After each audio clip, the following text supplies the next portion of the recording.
નમસ્તે વિદ્યાર્થી મિત્રો, આપણે ગયા લેક્ચરની અંદર વોટસન અને ક્રિક નામના બે વૈજ્ઞાનિકોએ જે ડીએનએની રચના દર્શાવતું અણુ મોડેલ રજૂ કર્યું એ કેવું હોય એની માહિતી આપણે જોઈ.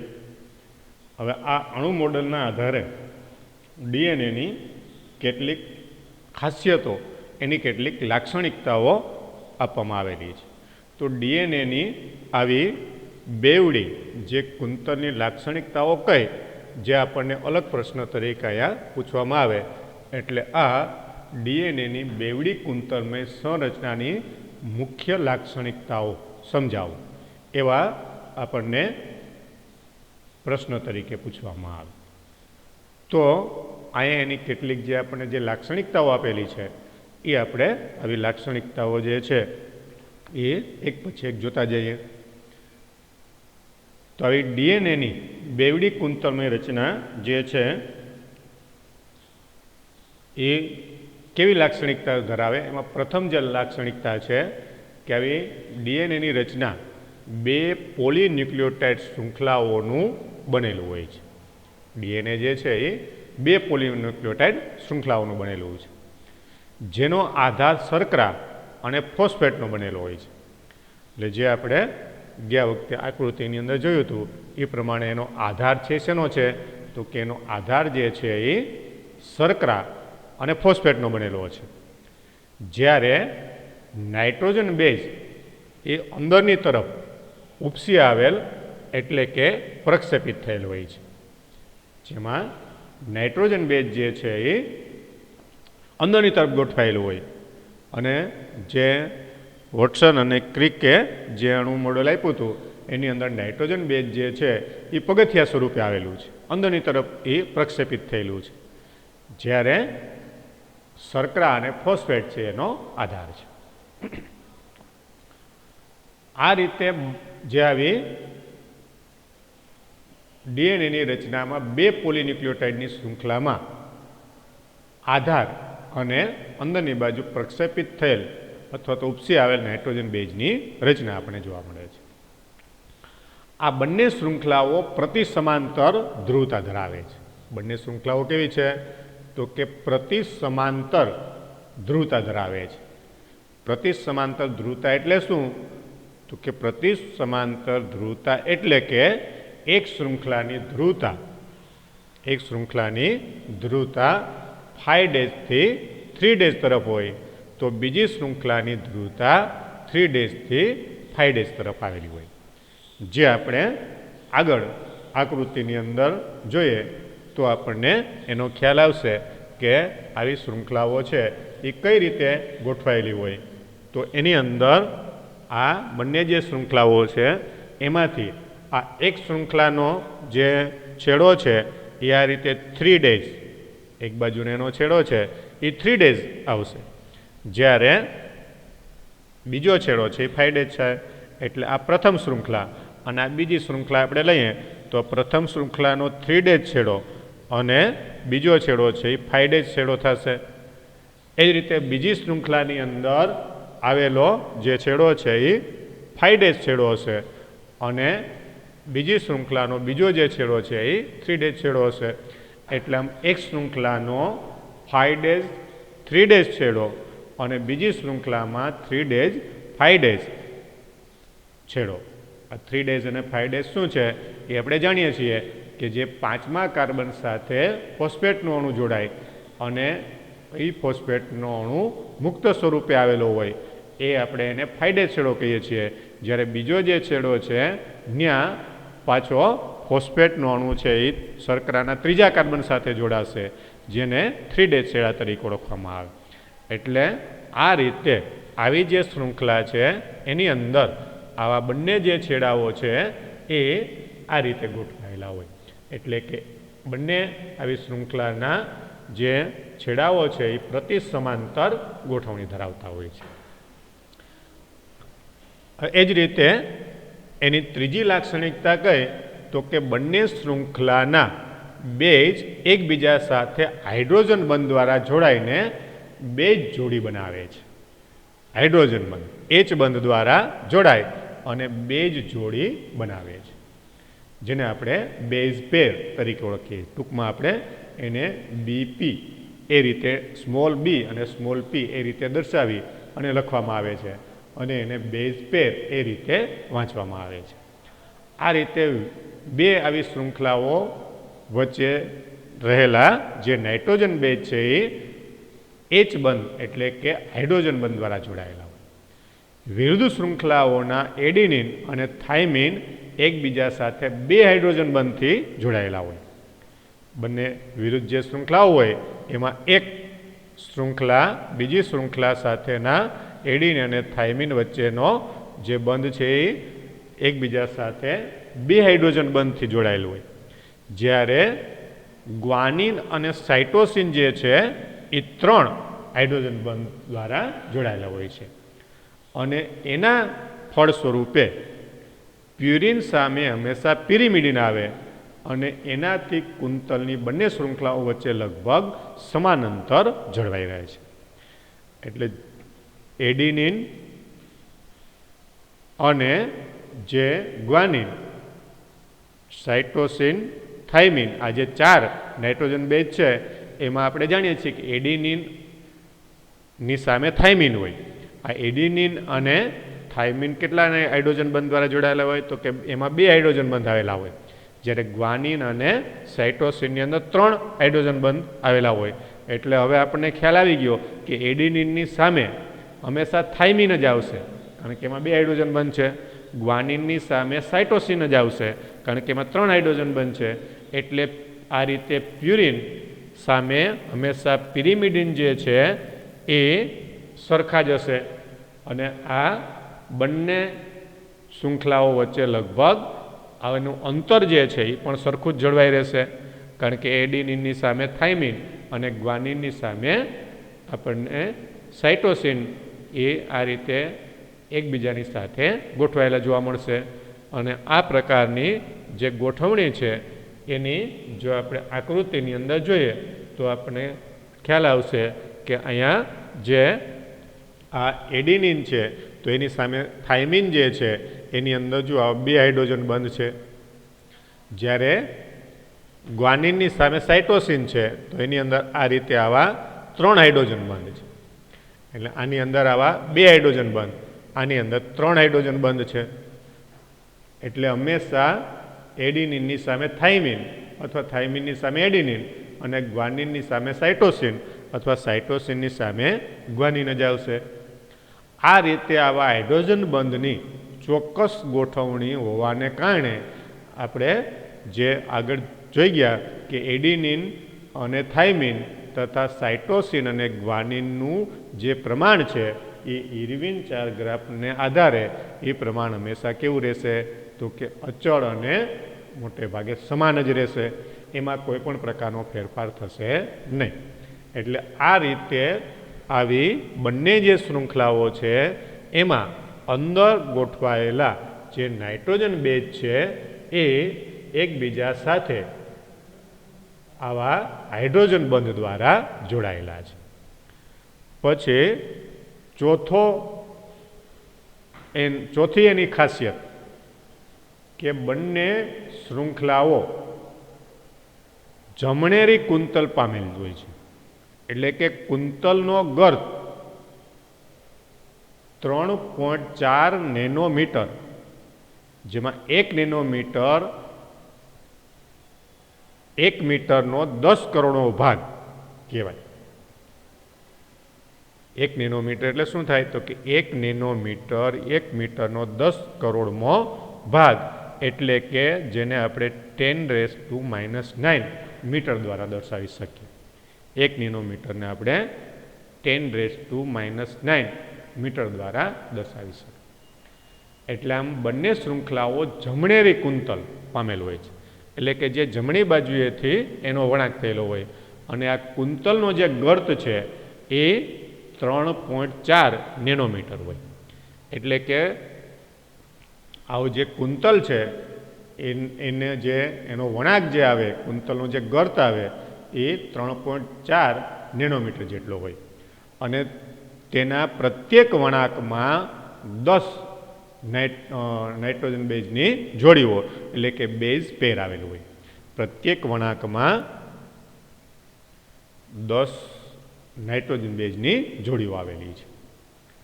એટલે કે એક કુંતલની જે લંબાઈ કે આપણે કહીએ કુંતલનો ગર્ભ એટલે કે જમણી બાજુ વળી અને કુંતલની જે લંબાઈ થાય એ 3.4 નેનોમીટર હોય અને દરેક કુંતલની અંદર 10 નાઇટ્રોજન બેઝની જોડી આવેલી હોય અને દરેક કુંતલની અંદર એ રીતે 2 આવી નાઇટ્રોજન બેઝની જે જોડીઓ છે એના વચ્ચેનું અંતર જે છે એ 0.34 નેનોમીટર જેટલું થશે.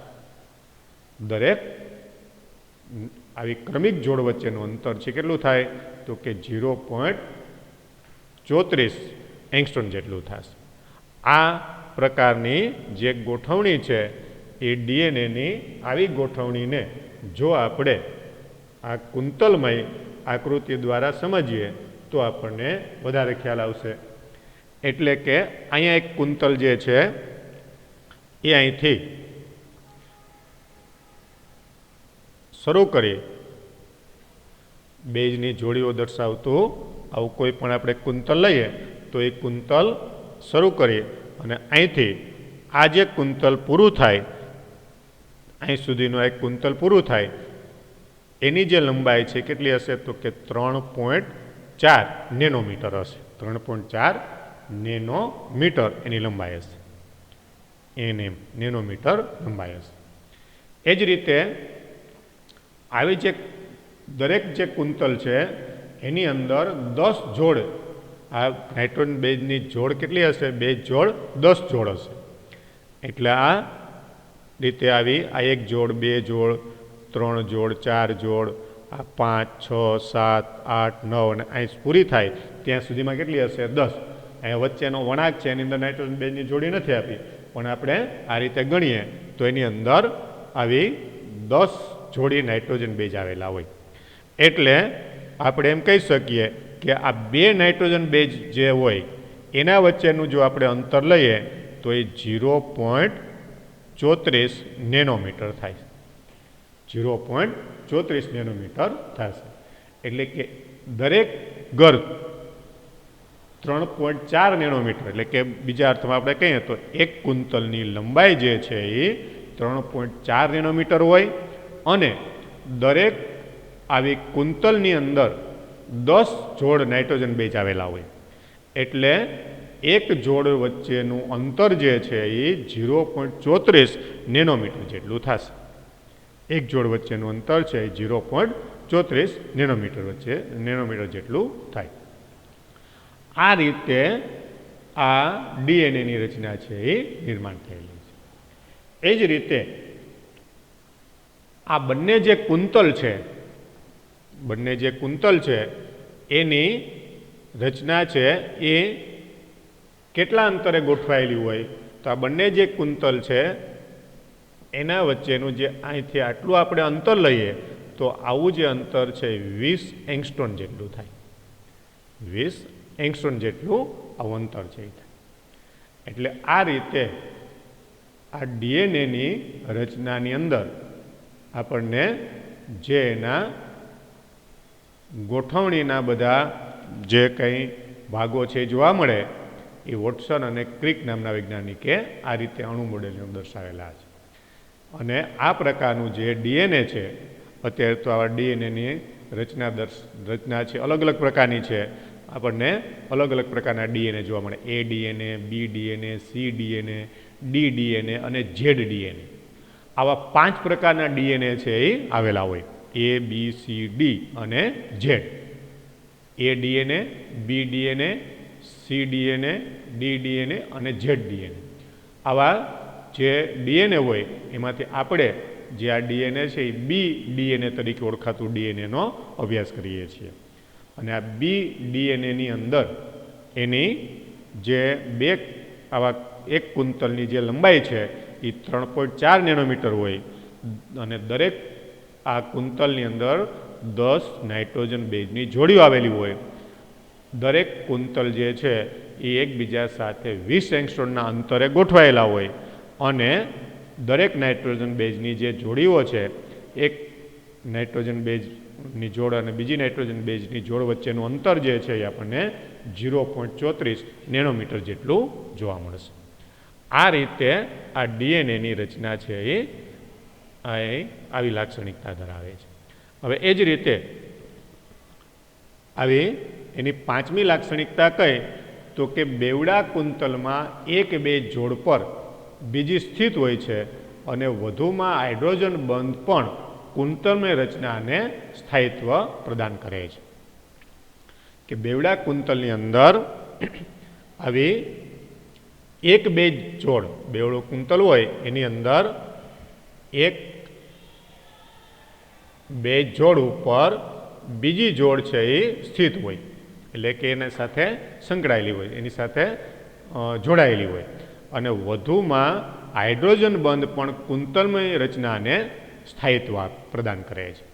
એટલે આવી કુંતલમય જે રચના છે એ જળવાઈ રહે એના માટે આ હાઇડ્રોજન બંધ છે એ મહત્વનો ભાગ ભજવે છે. હાઇડ્રોજન બંધ છે એ આ પ્રકારની કુંતલમય રચનાની ગોઠવણી જે છે એ કઈ રીતે થયેલી છે એના માટે મહત્વનો ભાગ ભજવે છે. આ રીતે આવી ડીએનએની મુખ્ય આ 5 આવી લાક્ષણિકતાઓ જે છે એ અહીંયા આપણને દર્શાવેલી છે. 5 મુખ્ય લાક્ષણિકતાઓ. પ્યુરિન અને પિરિમિડિનની આવી સંરચનાત્મક તુલના કરતાં આપણે ડીએનએમાં બે પોલિન્યુક્લિયોટાઇડ શૃંખલા વચ્ચેનું અંતર જળવાઈ રહે છે એમ આપણે આગળ કીધું, કારણ કે બંને આવી શૃંખલાઓ છે હાઇડ્રોજન બંધ દ્વારા જોડાયેલી હોય. આવા હાઇડ્રોજન બંધ જે છે એ હાઇડ્રોજન બંધ એકબીજા સાથે સ્પષ્ટ રીતે એ ગોઠવાયેલા હોય. જેમાં આપણે જોયું કે એડિનિન અને થાઇમિન બે નબળા હાઇડ્રોજન બંધ દ્વારા અને સાઇટોસિન અને ગ્વાનિન 3 નબળા હાઇડ્રોજન બંધ દ્વારા જોડાયેલા હોય. એટલે પ્યુરિન અને પિરિમિડિનની સંરચનાત્મક તુલના જો આપણે કરીએ તો ડીએનએમાં બે પોલિન્યુક્લિયોટાઇડ શૃંખલા વચ્ચેનું અંતર લગભગ સમાન રહે છે. સમાન શા માટે હોય છે એવો આપણે પ્રશ્ન પૂછ્યો. એટલે આમ આપણે આ વાક્ય પરીક્ષાને લખવાનું નથી, પણ આપણને પ્રશ્ન પૂછ્યો એનો જવાબ આપણે શું આપી શકીએ? તો આગળ જ આપણે આપી દીધું કે આવા પ્રકારના નાઇટ્રોજન બેઝની જે જોડીઓ છે એ હાઇડ્રોજન બંધ દ્વારા જોડાયેલી છે, જેમાં એડિનિન અને ગ્વાનિન, એડિનિન અને થાઇમિન વચ્ચે બે નબળા હાઇડ્રોજન બંધ છે, જ્યારે જ્યારે ગ્વાનિન અને સાઇટોસિન વચ્ચે 3 નબળા હાઇડ્રોજન બંધ છે, જેને કારણે આ બંનેની જે રચના અથવા તો એની જે ગોઠવણી છે એ ગોઠવણી આપણને સમાન રીતે થયેલી જોવા મળે છે અને આવા પ્રકારની રચના છે એ સરળતાથી એની અંદર જળવાઈ રહે છે. એટલે આ રીતે આપણે આ જે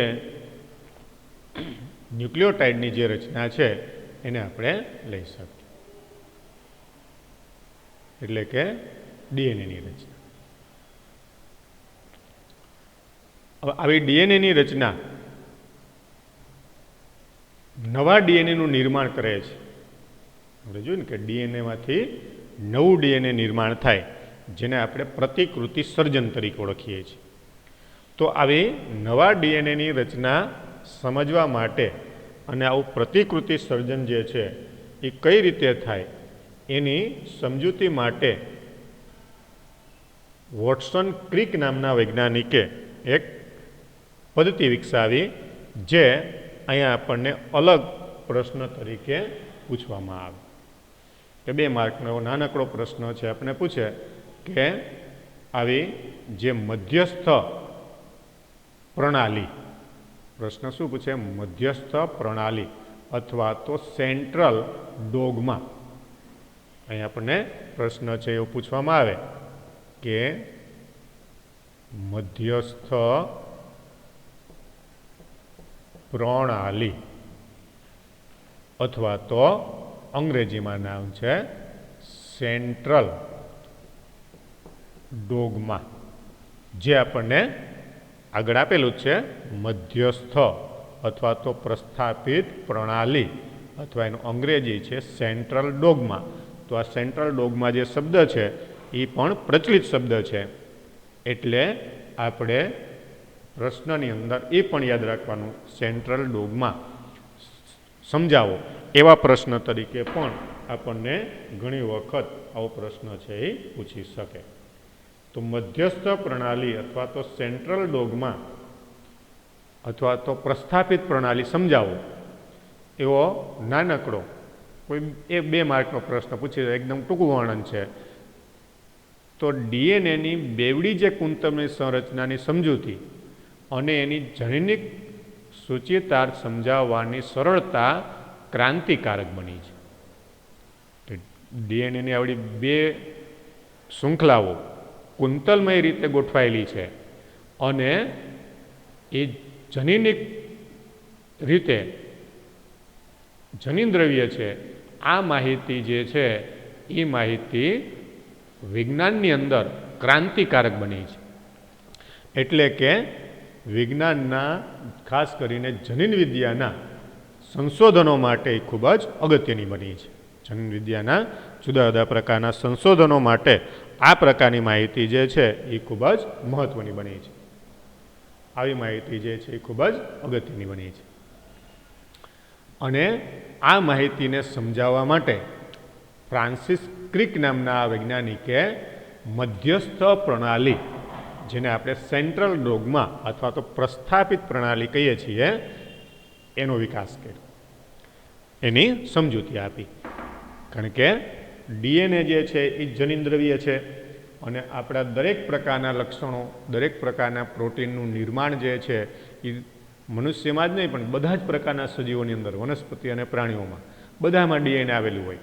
તો એની અંદર આવું ડીએનએ જે છે એ નવા પ્રોટીનનું કે જરૂરી દરેક પ્રકારના પદાર્થોનું નિર્માણ કઈ રીતે કરે છે. આવું પ્રોટીન છે એ કોઈ ઉત્સેચક સ્વરૂપે હોય, અંતઃસ્રાવ સ્વરૂપે હોય, વિટામિન સ્વરૂપે હોય કે અન્ય આપણે જુદી જુદી જરૂરિયાતમાં આવતા કોઈ પણ પદાર્થ સ્વરૂપે આવેલું હોય, તો એનું નિર્માણ કઈ રીતે થાય છે એની સમજૂતી આ મધ્યસ્થ પ્રણાલી એટલે કે સેન્ટ્રલ ડોગમા નામની પ્રક્રિયા દ્વારા આ ફ્રાન્સિસ ક્રિકે સમજાવી. અને એનાથી સ્પષ્ટ થાય છે કે આનુવંશિક માહિતીનો પ્રવાહ ડીએનએ, આરએનએ અને એમાંથી પ્રોટીન તરફ હોય છે. એટલે કે ડીએનએ ઉપર સૌપ્રથમ આરએનએ નિર્માણ થાય અને આ આરએનએ જે છે એ આ પ્રોટીન જે જરૂરી કોઈ પણ પ્રોટીન હોય એનું સર્જન કરે છે, જેને આપણે પ્રોટીન નિર્માણની ક્રિયા તરીકે ઓળખી શકીએ. પ્રોટીનનું સંશ્લેષણ એમ આપણે કહી શકીએ. તો આવી જે આખી પ્રક્રિયા થાય એને પ્રસ્થાપિત પ્રણાલી તરીકે ઓળખવામાં આવે. તો આ રીતે ડીએનએ છે એ શું કરે તો કે ડીએનએ સૌ પ્રથમ સ્વયંજનન પામે. ડીએનએનું સ્વયંજનન થાય. ડીએનએનું સ્વયંજનન થાય એટલે ડીએનએની જે 2 શૃંખલાઓ હોય એ શૃંખલાઓ જે છે એ છૂટી પડે, જેને આપણે અહીંયા જો આકૃતિ દ્વારા દર્શાવીએ તો આ ડીએનએની આવી આ એક શૃંખલા છે, આ કુંતલમય શૃંખલા છે. હવે આ કુંતલમય જે શૃંખલા છે એ એનું બેવડી કુંતલમય શૃંખલા જે હોય એમાં એનું સ્વયંજનન થાય અને સ્વયંજનન થઈ અને એમાંથી આ 2 જે શૃંખલાઓ હતી એમાંથી આવી શૃંખલા છે એ આ કોઈ પણ એક જગ્યાએ છૂટી પડે છે. આ છૂટી પડેલી શૃંખલા ઉપર નાઇટ્રોજન બેઝ જોડાયેલા હશે, આના ઉપર એ નાઇટ્રોજન બેઝ જોડાયેલા હશે. હવે આ છૂટી પડેલી જે શૃંખલા છે એ શૃંખલા ઉપર અહીંયા હવે આરએનએ નિર્માણ થાય છે અને આ આરએનએ તરીકે અહીંયા કયું આરએનએ નિર્માણ થશે તો કે અહીંયા આરએનએ તરીકે એમઆરએનએ નિર્માણ થાય. આરએનએ તરીકે એમઆરએનએ નિર્માણ થાય. આ રીતે આવા ડીએનએ ઉપર એમઆરએનએ નિર્માણ થવાની પ્રક્રિયાને પ્રત્યાંકન કહેવાય. એને શું કહેવાય? પ્રત્યાંકન તરીકે ઓળખવામાં આવે. ડીએનએની શૃંખલા ઉપર આવું એમઆરએનએ નિર્માણ થાય. આવું ડીએનએની શૃંખલા ઉપર એમઆરએનએ નિર્માણ થવાની ક્રિયાને પ્રત્યાંકન કહેવાય. આપણે જાણીએ છીએ આરએનએના મુખ્ય પ્રકાર છે એ 3 છે: ટીઆરએનએ, આરઆરએનએ અને એમઆરએનએ. જેમાં આપણે ટીઆરએનએ એટલે એને ટ્રાન્સફર આરએનએ કહીએ છીએ. પછી જે આરઆરએનએ એટલે એને આપણે રિબોઝોમલ આરએનએ કહીએ છીએ. અને એમઆરએનએ કે જેને આપણે મેસેન્જર આરએનએ કહીએ છીએ. તો આ રીતે આ એમઆરએનએ એટલે કે મેસેન્જર જે આરએનએ છે એ ડીએનએની શૃંખલા ઉપર નિર્માણ થાય છે. આ રીતે ડીએનએ ઉપર એમઆરએનએ નિર્માણ થવાની જે આવી પ્રક્રિયા છે એ પ્રક્રિયાને આપણે પ્રત્યાંકન તરીકે ઓળખી શકીએ. પ્રત્યાંકન. હવે આવું એમઆરએનએ નિર્માણ છે એ કોષ કેન્દ્રની અંદર થશે. આખી પ્રક્રિયા ક્યાં થશે? ડીએનએ ઉપર એમઆરએનએ નિર્માણ થવાની ક્રિયા છે ક્યાં થાય? કોષ કેન્દ્રની અંદર થાય. હવે કોષ કેન્દ્રમાંથી આવું જે આરએનએ જે છે આ આરએનએ છે કોષ કેન્દ્રમાંથી બહાર નીકળશે. હવે આ આરએનએ જે છે એની શૃંખલા આ રીતે નિર્માણ થઈ અને આ રીતે આવી જે શૃંખલા છે એ હવે ક્યાં આવી ગઈ?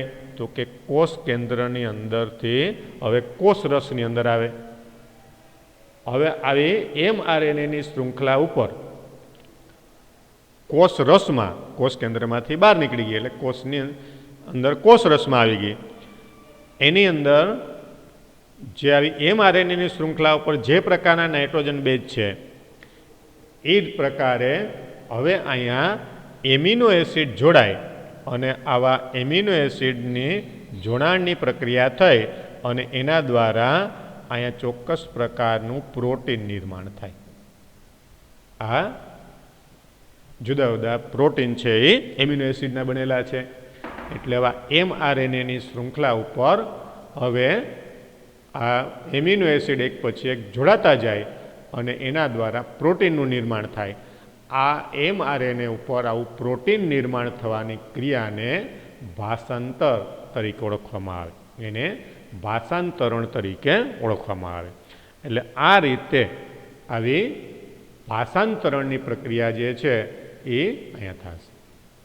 એટલે આ રીતે પહેલાં શું થયું? તો કે ડીએનએ ઉપરથી એમઆરએનએ નિર્માણ થયું.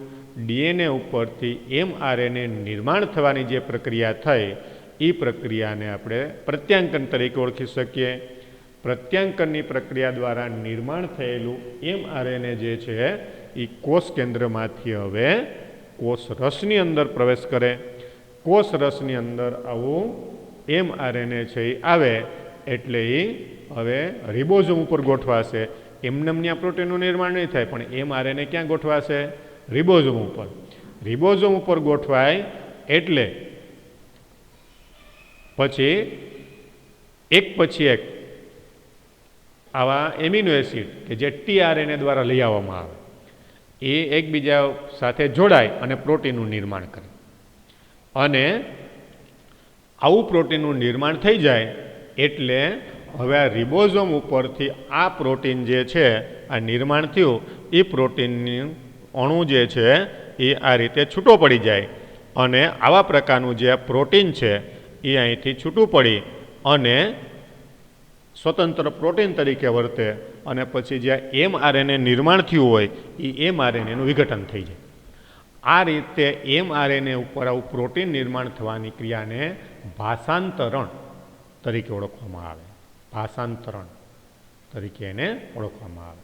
પ્રત્યાંકન જેને ટ્રાન્સક્રિપ્શન કહેવાય. પ્રત્યાંકનને અંગ્રેજીમાં કહેવાય ટ્રાન્સક્રિપ્શન અને ભાષાંતરણને કહેવાય ટ્રાન્સલેશન. ભાષાંતરણને ટ્રાન્સલેશન તરીકે ઓળખવામાં આવે. એટલે આ પ્રક્રિયા જે છે એ સેન્ટ્રલ ડોગમા અથવા તો પ્રસ્થાપિત પ્રણાલી અથવા તો મધ્યસ્થ પ્રણાલી તરીકે આ ક્રિક નામના વૈજ્ઞાનિકે સમજાવ્યું. એટલે આ રીતે પ્રોટીન સંશ્લેષણની ક્રિયામાં આ ડીએનએ જે છે એ મુખ્ય છે અને ખૂબ જ અગત્યનો ભાગ ભજવે છે. એ આપણે આ પ્રસ્થાપિત પ્રણાલી એટલે કે સેન્ટ્રલ ડોગમા દ્વારા સમજી શકીએ. એટલે આ રીતે પ્રત્યાંકન એટલે કે ટ્રાન્સક્રિપ્શન અને ટ્રાન્સલેશનની પ્રક્રિયા દ્વારા આવું પ્રોટીનનું નિર્માણ થાય. ડીએનએ ઉપર પહેલાં એમઆરએનએ બને. એમઆરએનએ છે એ કોષરસમાં રિબોઝોમ ઉપર ગોઠવાય અને રિબોઝોમ ઉપર એ ગોઠવાય અને એની ઉપર એક પછી એક એમિનો એસિડ જોડાતા જાય અને પ્રોટીનની શૃંખલા પોલીપેપ્ટાઇડની શૃંખલાનું નિર્માણ થાય અને આ પોલીપેપ્ટાઇડની શૃંખલા પછી રિબોઝોમ ઉપરથી છૂટી પડી જાય અને એ સ્વતંત્ર પ્રોટીન તરીકે કોષની અંદર વર્તે અને એમઆરએનએનું તરત વિઘટન થઈ જાય. આવી પ્રોટીનની જે શૃંખલા કોષરસની અંદર મુક્ત થાય એની અંદર જો કોઈ ફેરફાર થવાની જરૂર લાગે તો એમાં થોડો ઘણો ફેરફાર છે એ થઈ અને પછી પ્રોટીન જે છે એ કોઈ પણ આપણા શરીરના જરૂરી પ્રોટીન તરીકે વર્તે. એટલે કે આ પ્રકારના જે પ્રોટીન છે એ પ્રોટીન કોઈ ઉત્સેચક તરીકે હોય, કોઈ અંતઃસ્ત્રાવ તરીકે હોય કે કોઈ વિટામિન તરીકે કે અન્ય કોઈ પ્રકારના અણુઓ તરીકે આવું પ્રોટીન છે એ આવેલું હશે. એટલે આ રીતે આ જે ડીએનએ છે એ પ્રોટીન નિર્માણની અંદર અગત્યનો ભાગ ભજવે છે. એની સાથે બીજા ઘણા બધા પ્રકારના ઉત્સેચકો હોય, એમઆરએનએ હોય, પછી અલગ અલગ પ્રકારના એમિનો એસિડ છે, આ બધા પ્રકારના ઘટકો આવેલા હશે. આવું પ્રોટીનનું સંશ્લેષણ જે છે એ ડીએનએ દ્વારા પ્રત્યાંકન અને ભાષાંતરણની ક્રિયા દ્વારા એટલે કે ટ્રાન્સક્રિપ્શન અને ટ્રાન્સલેશનની ક્રિયા દ્વારા કઈ રીતે થાય એ પાછું આગળ આપણને આપેલું છે. એટલે ત્યારે આપણે એને વિશેષ રીતે જોશું. તો આ રીતે આવી ડીએનએની આ એક અગત્યની લાક્ષણિકતા છે. આવી અગત્યની લાક્ષણિકતા છે અને જે આપણને આ ફ્રાન્સિસ ક્રિક નામના વૈજ્ઞાનિકે મધ્યસ્થ અથવા તો પ્રસ્થાપિત પ્રણાલી દ્વારા સમજાવ્યું. હવે આપણે આગળ જે ડીએનએની અન્ય પ્રકારની જે માહિતી આપેલી છે એ આપણે નેક્સ્ટ લેક્ચરની અંદર જોઈશું.